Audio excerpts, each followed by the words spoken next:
How to replace brake pads on LX172 John Deere lawnmower. The John Deere LX172 features a 14-horsepower Kawasaki engine and a 5-speed manual transmission.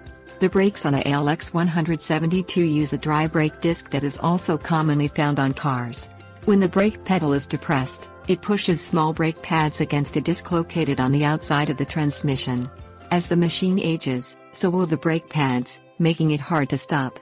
Knowledge of transmission theory is necessary to complete this task. The procedure will take 20 minutes to complete. Things you'll need: jack stands, flathead screwdriver, writing pad, pen. Park the lawnmower on a hard, level surface and set the parking brake. Turn the ignition switch to the off position. Place a jack under the frame at the rear of the tractor and raise the tractor off the ground. Slide the jack stands under each side of the frame directly behind the rear tires. Lower the jack until the frame rests on the jack stands. Remove the left side tire. Pull the cap off the center of the wheel by hand. Pry the snap ring off the axle with the flathead screwdriver. Slide off the washer and tire to expose the brakes and linkage.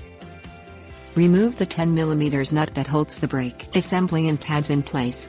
Make note of how the brake components slide off. Place the new brake pads into place.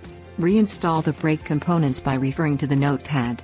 Tighten down the nut that holds brake assembly in place. Slide on the tire and washer. Push the snap ring onto the axle. Lower the machine to the ground.